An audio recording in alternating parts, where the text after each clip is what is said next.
శీర్షిక మధ్యవర్తి. మధ్యవర్తి యేసుక్రీస్తు ప్రభువారు మన రక్షకుడు, మన ప్రభువు. ఆయన్ని ఇష్టమైనటువంటి ఆయన కార్యాలు బహు దొడ్డవి. ఏ వైపు నుండి చూసినా ఆయన ఎంత గొప్పవాడో మనం చూడగలుగుతాం. అందుకని ఈ యొక్క ఉదయకాలము ఆయనను మధ్యవర్తిగా ఒకసారి చూస్తే బాగుంటుందని ఈ యొక్క ఉదయకాలం యొక్క వాక్య భాగాన్ని ఏర్పాటు చేసుకున్నాను. యేసుకున్న దేవుడు మనల్ని ఎంతగా ప్రేమిస్తున్నాడండి. దేవుని యొక్క వాక్య భాగంలో మనం చూస్తే ఆయన నిజంగా మొదటి తిమోతి 2:4 ఏమని రాయబడిందంటే, ఆయన మనుషులందరూ రక్షణ పొంది సత్యమును గూర్చిన అనుభవ జ్ఞానం గలవారే ఉండవలనని ఇచ్చయించుచున్నాడు. అబ్బబ్బబ్బబ్బ, దేవుడు మనల్ని ఎంతగా ప్రేమిస్తూ ఉన్నాడంటే, ప్రతి ఒక్కరూ రక్షింపబడి సత్యమును గూర్చిన అనుభవ జ్ఞానము గలవారే ఉండవలనని ఇచ్చయించుచున్నాడు. దేవుడు ప్రేమించే వారంగా మనం ఉంటున్నామా? ఎంత గొప్ప విషయం. దేవుడు మనం అంటే దేవునికి అంత ఇష్టం అండి. దేవుడు మానవుని సృష్టించడమే కాదు, వాడి కోసం ఎంత చక్కటి ప్రణాళికలే పెట్టుకున్నాడో. అందుకనే 700 సంవత్సరం యేసుక్రీస్తు ప్రభువారికి వచ్చేదానికి 700 సంవత్సరము మరి యెషయా ప్రవక్త ద్వారా కూడా ఈ విషయాన్ని జ్ఞాపకం చేస్తున్నాడు. ఇక్కడ చూస్తే యెషయా 59:16 సంరక్షకుడు లేకపోవుట ఆయన చూచెను, మధ్యవర్తి లేకుండుట చూచి ఆశ్చర్యపడెను. ఈ మాటలు నిన్న ధ్యానిస్తుంటే ఒక అర్థం కాలేదు. సంరక్షకుడు లేకపోవుట ఆయన చూచెను, మధ్యవర్తి లేకుండుట చూచి ఆశ్చర్యపడాను. మధ్యవర్తి మనుషుల్లో ఉన్నాడా? దేవునికి మానవునికి వాడి ఇద్దరు కలిసిపోవటానికి ఒక మధ్యవర్తి కావాలని దేవుడు ఎదుగుతున్నాడు. సంరక్షకుడు కనపడలేదు ఆయనకి, మధ్యవర్తి లేనందుకు ఆశ్చర్యపడిపోయాడు. ఎందుకు దేవుడు ఎందుకైంది ఆశ్చర్యపడేది? దేవుడు ఆశ్చర్యపడతాడా? గుర్తు చేసుకున్నాడు, ఈ చేతులతో ఆదామును నీతిమంతుడిగా సృష్టించుకున్నాను, నాతో సంభాషించేవాడుగా ఉండేవాడు, నా దగ్గరకు వచ్చేవాడు. ఇంతమందిలో ఒక ఆదాం కనబడతాడా? అంత మంచివాడిని తయారు చేసి వాడైనా కనబడతాడా? అబ్బా, పాపం అనేది జన్మతః పాపము వాడిని పాపంలో ముంచేసింది. ఒక్కడు కూడా నీతిమంతుడు కనబడటం లేదు. ఎంత భయంకరమైన పాపము వాడిని కప్పివేసేసింది. ఇంకొక ఆదాం కనబడలేదు. చూసారా, దేవుని ప్రణాళికలో ఏ రీతిగా మనల్ని చూసే దేవుడిగా ఉంటున్నాడు. ఆ తర్వాత చూడండి, ఆ వాక్య భాగమే కొంచెం ముందుకెళ్తే, కాబట్టి ఆయన బాహువు ఆయనకు సహాయం చేశాను. కాబట్టి ఆయన బాహువు ఆయనకు సహాయం చేశాను. ఆయన బాహువు అంటే ఏంటండి? ఆ వాక్యం చూద్దాం. యెషయా 53:1 మేము తెలియచేసిన సమాచారం ఎవడు నమ్మెను? యెహోవా బాహువు ఎవనికి బయలుపరచబడెను. యెహోవా బాహువు ఎవనికి బయలుపరచబడెను. యెషయా 53వ అధ్యాయం దేని గురించి చెప్తా ఉందండి? ఒక్కసారి 12వ వచనం చూద్దామా. ఏలయనగా మరణం నొందినట్లు అతడు తన ప్రాణమును ధారపోసెను. ఆయనండి నా బాహువు. నా బాహువు నాకు సహాయం చేశాను. సహాయం చేసిన దానికన్నా నెరవేర్చాను అన్నటువంటి మాట ఇంకా దగ్గరికి అర్థం చేసుకోవచ్చు. ఆ మానవుల్లో మధ్యవర్తి కొరకు ఆయన చూస్తుంటే ఎవరు కనబడలేదు.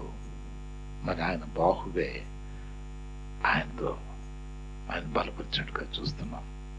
అందుకనే ఈరోజు వాక్య భాగం మధ్యవర్తి అన్నటువంటి వాక్య భాగము దేంట్లో మనం చూస్తున్నామంటే, మొదటి తిమోతి 2:5 ఏముందంటే, దేవుడొక్కడే, దేవునికి నరులకును మధ్యవర్తియు ఒక్కడే. అబ్బబ్బబ్బబ్బ, దేవుడు ఒక్కడే, దేవునికి మనుషులకు మధ్యవర్తి ఒక్కడే. ఆయనే క్రీస్తు యేసును నరుడు. అబ్బబ్బబ్బ, ఎంత చక్కటి భాగము. అక్కడ 700 సంవత్సరాల క్రితము దేవుడు అక్కడ ఎవరైనా ఉన్నాడని చూస్తే ఎవడు కనబడలేదు.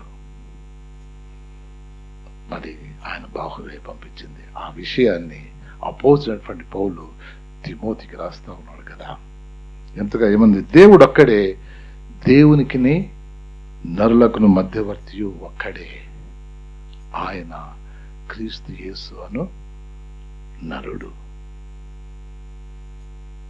ఈ మధ్యవర్తిగా యేసు క్రీస్తు ప్రభువారు లేకపోతే మనము ఈ రోజున ఇక్కడ కూర్చోటానికి వీల్లేదు. మధ్యవర్తి అంటే ఎవరండి? ఇద్దరి మధ్య 2 ఫ్యామిలీస్ ఉంటాయి, మ్యారేజ్కి మధ్యవర్తులు వస్తారు కదండి. అమ్మా అబ్బో ఆ కొడుకు భలే ఉంటాడమ్మా, మీ కూతురు బాగుంటుంది అమ్మా, అది బాగా గమనించండి. మాట్లాడటానికి ఇద్దరితో ఆయనకి పరిచయం ఉండాలి, వీళ్ళతో పరిచయం ఉండాలి, వీళ్ళతో పరిచయం ఉండాలి కదా. మనుషుల మధ్య మనిషి చేసుకోగలడు కానీ దేవుని దగ్గరికి వెళ్ళి చేసుకోగలడా?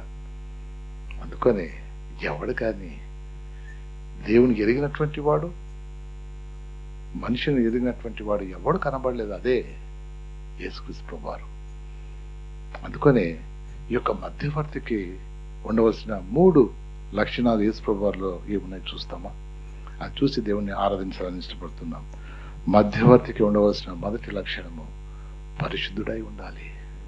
దేవుడు పరిశుద్ధుడు కనుక ఇంకొక పరిశుద్ధుడే ఆయనతో మాట్లాడగలరు, ఈ మధ్యవర్తిగా పనిచేయటానికి వీలవుతుంది. అందుకని దానికి బలమైనటువంటి వాక్య భాగం హెబ్రీలకు రాసిన పత్రిక 7వ అధ్యాయము 26వ వచనంలో ఏముందంటే,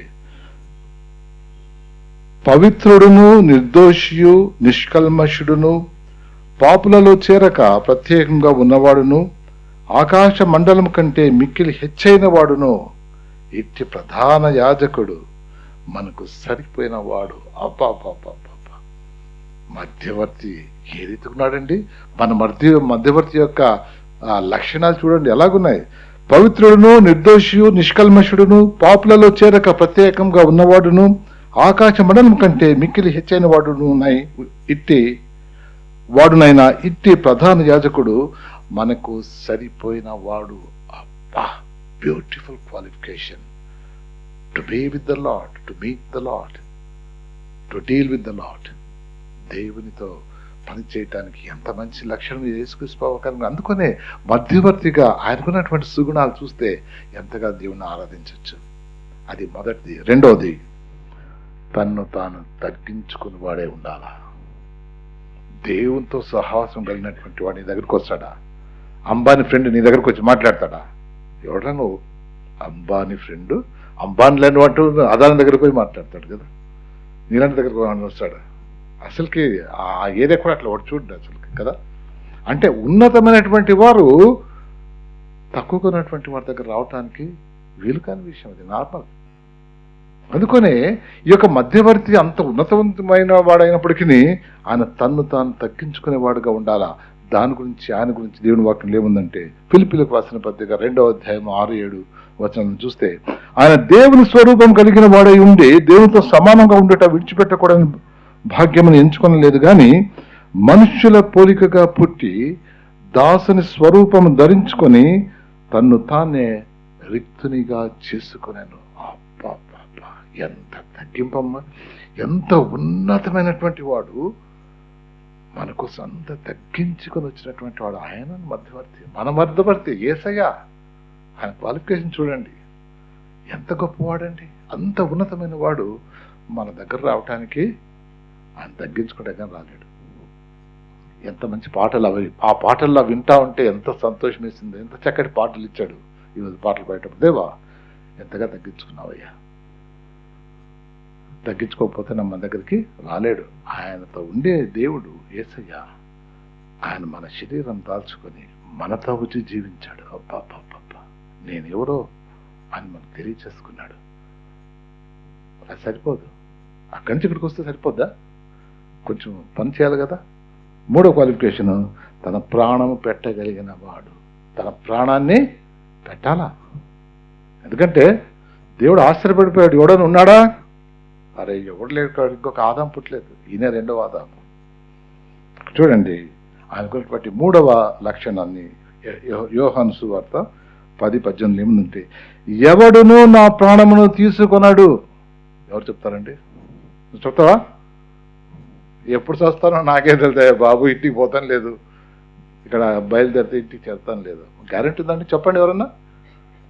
రేపటి వరకు జీవిస్తావు ఎవరన్నా? ఆయన కృప ఉంటేనే. ఇక్కడ చూడండి, ఎవడును నా ప్రాణం తీసుకున్నాడు, నా అంతటా నేనే దాన్ని పెట్టుచున్నాను, దాన్ని పెట్టుటకు నాకు అధికారం కలదు, దాన్ని తిరిగి తీసుకుంటకు అధికారం కలదు. అబ్బా, ప్రాణం పెట్టడానికి అధికారం ఉందంట, తిరిగి తీసుకోవటానికి అధికారం ఉందంట. ఆ మాట చివరి మాట ఏముంది? నా తండ్రి వలన ఈ ఆజ్ఞ పొంది తిని. దేవునికి వందనాలు. మన కొరకు ప్రాణం పెట్టగలిగినటువంటి సమర్థుడైనటువంటి దేవుడు, పరిశుద్ధుడు, తను తాను తగ్గించుకున్నాడు. నీ కొరకు నా కొరకు ప్రాణం పెట్టినవాడు ఆయన మధ్యవర్తి. సరిపోదా? ఈ ఉదయకాలము ఆయనకున్నటువంటి ఈ యొక్క 3 సుగుణాలను బట్టి దేవుని స్తుతించలేమా?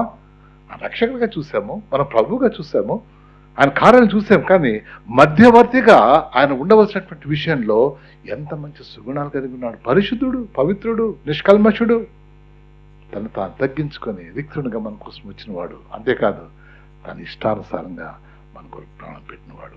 ఆయన మధ్యవర్తి ఉన్నటువంటి ఎంత చక్కటి సుగుణాలు ఈ ఉదయకాలం దేవుడు మనం జ్ఞాపకం చేస్తుండగా దాన్ని బట్టి లేచి దేవుని ఆరాధిద్దామా?